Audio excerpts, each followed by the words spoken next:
हालात ऐसे बन चुके हैं कि एक छोटी सी बात आगे चलकर बहुत बड़ी दुश्मनी में बदल सकती है। जब गुलाम बादशाह को सुंदर घर छोड़कर वापस लौट रहा होता है, तभी बादशाह हंसी मजाक में उससे एक ऐसी बात कह देता है जो शायद उसने खुद भी गंभीरता से नहीं कही थी।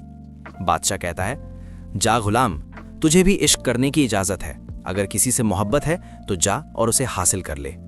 बादशाह को बिल्कुल अंदाजा नहीं था कि उसकी यही बात आगे चलकर उसकी अपनी जिंदगी में तूफान लेकर आने वाली है। गुलाम इस बात को दिल से लगा लेता है और बिना देर किए सीधा सुंदरी के पास पहुंच जाता है।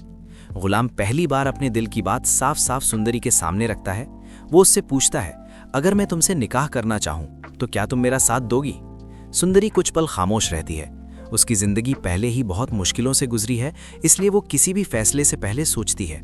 लेकिन फिर वो एक ऐसा फैसला करती है जो पूरी कहानी को बदल देता है। सुंदरी हाँ कह देती है। इसके बाद दोनों का सादा सा निकाह हो जाता है और गुलाम उसे लेकर अपने क्वार्टर में आ जाता है, जहां लाजो अम्मा उन्हें देखकर खुश हो जाती हैं। लेकिन दोस्तों, असली तूफान अभी आना बाकी था। जैसे ही बादशाह की नज़र सुंदरी पर पड़ती है, वो एक पल के लिए बिल्कुल सन्न रह जाता है। उसके चेहरे का रंग बदल जाता है, क्योंकि जिस लड़की को वो अपनी मोहब्बत समझता था, वही अब गुलाम की बीवी बन चुकी है। गुस्से में बादशाह सीधा गुलाम का गिरेबान पकड़ लेता है और उस पर बरस पड़ता है। वो चिल्लाकर कहता है, तेरी हिम्मत कैसे हुई मेरी मोहब्बत से निकाह करने की? तू भूल गया कि तू कौन है? लेकिन यहाँ कहानी में एक और बड़ा सच सामने आता है। सुंदरी खुद आगे बढ़कर बादशाह को जवाब देती है। सुंदरी कहती है कि वो उस इंसान से नफरत करती है जिसने उसे कभी इंसान समझा ही नहीं, जिसने उसे एक सामान की तरह खरीदा था। ये सुनकर बादशाह का गुस्सा और बढ़ जाता है।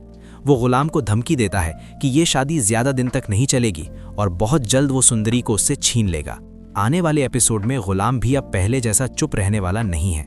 संभव है कि पहली बार वो बादशाह के सामने डट कर खड़ा हो जाए और अपनी मोहब्बत के लिए लड़ने का फैसला करे।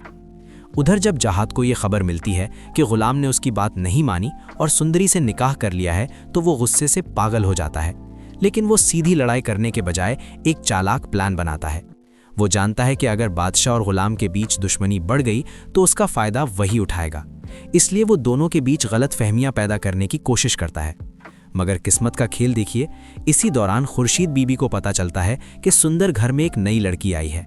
खुर्शीद बीबी पिछले 22 साल से अपनी खोई हुई बेटी को ढूंढ रही हैं, इसलिए वो हर उस लड़की से मिलना चाहती हैं जो यहाँ आती है। जब वो गुलाम के क्वार्टर पहुंचती हैं और सुंदरी को देखती हैं, तो एक पल के लिए उनका दिल जोर से धड़कने लगता है। उन्हें ऐसा महसूस होता है जैसे वो चेहरा उन्होंने पहले भी कहीं देखा हो। जब सुंदरी अपने पिता का नाम बताती है तो खुर्शीद बीबी को यकीन हो जाता है कि ये वही बेटी है जिसे वो सालों से ढूंढ रही थी। वो सुंदरी को गले लगा लेती हैं और गुलाम को अपना दामाद मान लेती हैं। लेकिन दोस्तों, कहानी यहीं खत्म नहीं होती। बादशाह इतनी आसानी से हार नहीं मानेगा। वो जरूर कोई नई चाल चलेगा ताकि सुंदरी को गुलाम से अलग कर सके।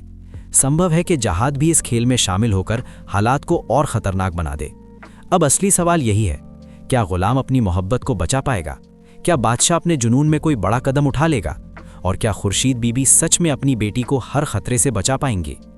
अगर आपको ये रिव्यू पसंद आया हो तो वीडियो को लाइक ज़रूर करें, कमेंट में अपनी राय बताएं और ऐसे ही ड्रामा रिव्यू और प्रेडिक्शन देखने के लिए चैनल को सब्सक्राइब करना बिल्कुल ना भूलें।